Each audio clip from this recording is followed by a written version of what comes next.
Hello everybody, welcome back to the channel. So in today's video, we are going to be talking about the 1-1 rule and where we are right now in terms of the completion of this deal with La Liga. If you guys do not have any context on what's going on with Barcelona's financials, Barcelona are trying to achieve the 1-1 rule, meaning that they want to be in a good financial position where if they have €1 million, they can spend €1 million. 3 years ago, Barcelona were in a 1-3 or 1-4 rule, meaning that every time they gained €1 million, they were only allowed to spend 25% of the 1 million. La Liga restricted Barcelona, and as of now, Laporta, Rafa Yuste, and the rest of the financial board members want to prove to La Liga why they should go back to the 1-1 rule so they can finally spend and bring in new players for this summer of 2024. It's a big deal because Barcelona have not been able to achieve big signings since 2020. Barcelona also have current plans on who they want to sign. For example, they want Nico Williams, they want Frimpong, they also want Joshua Kimmich, they're also looking at Mikel Merino. Laporta, Deco, and Hansi Flick have huge plans, and that is why many of us are looking forward to the 1-1 rule and for La Liga to say yes, you are allowed to spend much more and strengthen your squad. I also believe that deep down in many of us Barcelona fans, we want to be able to compete against a team like Real Madrid in the next season. You look at the type of team Real Madrid do have. They're going to be having Kylian Mbappe, Vinicius, Endrick, who has been doing very well for Brazil, Rodrigo, Bellingham, Camavinga, Tchouaméni. They have many great players. They're also looking at trying to acquire Alphonso Davies to the squad. It's important for Barcelona to compete against a team like that because we want to not just benefit ourselves, but also La Liga. We want La Liga to be one of the best competitions in the world, and many Spanish clubs in general need to strengthen themselves. It would be amazing to see Barcelona go up against this Real Madrid side with players like Nico Williams, Lewandowski, and Lamine Yamal, and then our midfield being Joshua Kimmich, Pedri, and Gavi. I strongly believe that if Javier Tebas allows us to strengthen in the way that we want to be strengthened, El Clásico is going to be back. Like, to be honest, in the past 4 to 5 years, the Clásicos have not been so interesting because we have lost so many players. Real Madrid also lost many players, but they have been able to have the grace of Javier Tebas to set up their next generation, and Barcelona have to see the exact same way. They just have to. Everybody wins if Barcelona get a stronger squad. And so it does say here, according to Mundo Deportivo, that to achieve the 1-1 rule, Barcelona still need to settle the outstanding amounts that the club owes La Liga for the sale of Barca Studios in the summer of 2020. Barcelona has only paid €40 million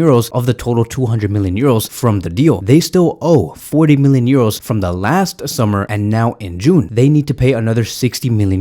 Settling this debt will ease the salary cap for the club and would allow Barcelona to meet the 1-1 rule. Any agreement that helps ease this margin, whether through new partners or improved current contracts, will soften the scenario for the club. Once settled with the necessary guarantees, Barcelona will be able to enter the market on equal terms with teams without salary fair play restrictions. And so if you guys actually do the math, you can very well tell that this Nike deal is going to be huge for Barcelona, because if they owe €40 million from the last summer and then €60 million in this summer, that's a total of €100 million that they need to show to La Liga. Barcelona can do that with the Nike deal. That is why the injection of €100 million in bonuses is so important. That would definitely allow for the club to say, we finally have it. This is what you guys have been looking for. Here is the €100 million. Can we sign the players that we do want? And La Liga is going to be saying yes. And so I know that it does seem like Barcelona are never going to get there because we have gotten no updates between the Nike deal and the Barcelona deal, but we are getting there. We just have to be very patient. Also keep in mind that the Libero deal is also going to be closing. Barcelona are going to be receiving 45 to 60 million euros, which was something they were supposed to get a year ago. So everything is going to be okay. I understand why people are getting a little frustrated because it does take a while. Even Laporta said about a day ago that everything is going to be okay. He spoke about the financial situation, and this is what he said, and I quote, "We are at the end of the journey through the desert. This financial year will close with positive operational results. The club needed to be saved 3 years ago in 2021, but not now. We are economically recovering the club as quickly as possible without risking the future of the club and without jeopardizing the ownership model. As long as I have the honor of presidenting over Barcelona, it will belong to its members. We have saved Barcelona from ruin, and we are at the end of a journey through the desert, now reaching the end, which will lead us to recovery." And I think that this was important for Laporta to say because I believe that he felt the media pressure and the fan base like questioning what is going on. We thought that we were going to get an answer this week, and Laporta came out to the media and he said, this is the end. Like, this is it. Like, this whole thing about Barcelona being restricted and not being able to sign players, we are at the end of the road. After this summer, when this summer is over, Barcelona will no longer be in this financial state no more. This also explains the reason why we have heard about Hansi Flick and Barcelona wanting to sign Florian Wirtz in the summer of 2025. That is going to be considered as Barcelona's first big signing since 2018. 2019, and it would be the first big signing for Hansi Flick in general. That is going to be the player that they are going to believe in and build a sporting project around. It's going to be very fun to see. So speaking about new players, in terms of this summer, now I do want to speak about Nico Williams, because it says here, according to Mateo Moreto, that Nico Williams' links to Barcelona are too early right now, but the dressing room works in their favor. For now, there are no conversations with Athletic Club, who will negotiate his 58 million euro release clause. The player is fully focused on the Euros as of now. And we also have other insider information claiming that Barcelona are very clear about Nico Williams. He is the top priority for this summer. Hansi Flick likes him too. He has a release clause of 58 to 60 million euros, and Barcelona would want to try and negotiate with Athletic Club to pay the sum in installments. Nico Williams is also a fan of the idea of playing for Barcelona and staying in La Liga. He's very excited to play alongside his friends at FC Barcelona. So if you guys were wondering, why is Barcelona prioritizing Nico Williams as their next great left winger over any other ones? Because we have heard rumors about Rafael Leao, Phil Foden, and stuff like that. That is never going to happen, first of all. And the reason why is because a lot of the clubs usually tend to like to see all the money up front when you do buy a new player. Barcelona are aiming for Nico Williams because they believe that Athletic Club will do them a favor, which is to pay the release clause but in installments. So to pay that within a span of 2 or 3 years. Very similar to the deal that they did with Ferran Torres. The reason why Barcelona opted for Ferran Torres back in 2021 was because Man City were the only club where they said, yes, it's fine. You guys can pay us in installments. Do not worry, because we understand your financial restrictions. So history is going to be repeating itself between Barcelona and Nico Williams. And I also believe that Nico Williams will have a much more impactful era at Barcelona compared to Ferran Torres, because Nico Williams is somebody gifted. He's pacey. He knows how to score goals. He has shown that he can really provide a lot of value in La Liga, and that is why Barcelona are aiming for Nico Williams. They have also asked Nico yesterday, what does he think about his future? What could happen? And this is what Nico said: I am very happy in Bilbao. It is the club that has given me everything. I have it clear where I do want to be in the preseason, and that's all. I have told my agent that I do not want to know anything until the Euros are over, which makes a lot of sense because these players cannot be bothered right now. There's no reason to negotiate with any of these players that are playing in the Copa America or in their Euros, because obviously they are in international duty. The only thing they should be aiming to achieve and to think about is the trophy that they are competing for. After the Euros are over, you better bet that Barcelona and the agent are going to be going straight to Nico Williams and saying, hey, look, great job at the Euros. What do you think about moving in with us? And I think that it will happen. I think that Nico Williams will say, yes, of course, I want to move there. If you also look at social media and who Nico Williams likes to hang out with during the training sessions, he is always with Lamine Yamal. He is always with Kubarsi. They're like best friends. And so can you imagine that dream pair at Barcelona, which is what Barcelona won, by the way? Many reports have claimed that Barcelona dream of pairing up Lamine Yamal and Nico Williams, but can you imagine that pair and what they could do on the flanks? The amount of goals and creativity is going to be a huge boost for Hansi Flick's Barcelona. And so now moving on towards the last conversation of today, and I do want to speak about Vitor Roque. Now, we have talked about it multiple times before. Many were claiming that Vitor Roque could be leaving in the summer because he's simply not good enough. There was a lot of stories going around. I have always said, of course, Vitor Roque is not going to be performing well in his first 6 to 8 months at the very least, because he's new. And if you want to succeed at a team like Barcelona, it's going to be taking some time. We need patience. And just because he is struggling does not mean that Barcelona are going to be letting go of the player, whether it's through a loan or through a sell. Vitor Roque needs time. I said this over and over again. And Vitor Roque knows this. He knows the more he does train at Barcelona, the more he understands the principles and the concepts that the coach wants to give out, the better chance he has on starting or getting more minutes. This is the reason why Vitor Roque is already training under Hansi Flick right now. It says here, according to Mundo Deportivo, that Vitor Roque has decided to cut his vacation short to start preparing for the next season. Despite all the speculation about his future and knowing that Hansi Flick counts on him, Vitor Roque has been working in Barcelona since Monday to be in the best shape possible for the start of the season. Vitor Roque is training on his own with a physical trainer and a recovery specialist. Despite many teams showing interest in Vitor Roque, he has to put a stop to any potential transfers for now. He wants to work hard first to convince Hansi Flick that he deserves a spot at the team. And let me tell you, this is what's going to allow Vitor Roque to get a starting position in the next season. It's going to be tough. It's going to be very complicated. He will go through trial and error, but he is fast tracking his process by already training under the guidance of Hansi Flick and his physical trainer. We want to see Vitor Roque in top shape. Lewandowski cannot play every minute. He cannot be in every game. He's going to be 36 years old in the next season. Barcelona eventually will find an obstacle where they're going to have to play without Lewandowski. And one of the solutions to combat a problem like that is to use Vitor Roque, somebody who could be reliable. There are many things that he does have to work on. Like, for example, his first touch, his ability to be at the right moment at the right time. It's going to be very important. You're going to have players like Lamine Yamal or Nico Nico Williams looking for you inside the box, you have to show up. Also, Vitor Roque has to be physically much stronger. We know that he has the pressing attributes. We know that he's very aggressive. We know that he's a great runner, but when he does have the ball, he needs to get physically much stronger. He needs to be much harder to shrug off. Hansi Flick is going to be demanding that from all of his players. And so to me, if Vitor Roque is going to be sharing some of the minutes with Lewandowski, I think that if he can score 8 to 10 goals next season, that is a successful season for me, in my opinion. 8 to 10 goals and around 2 or 3 assists, that is enough for me. And from there, we just build more and more. He does not need to be a striker that can score 25 goals and provide 10 assists. No, we are not expecting from that. And I especially am not expecting for Vitor Roque to be world class by next season. I just want him to take an extra step forward and get trusted by Hansi Flick, because then we'll know he's on the right track. And so that is it. That is going to be wrapping up today's video. Thank you guys so much for watching, and I will see you guys in the next one.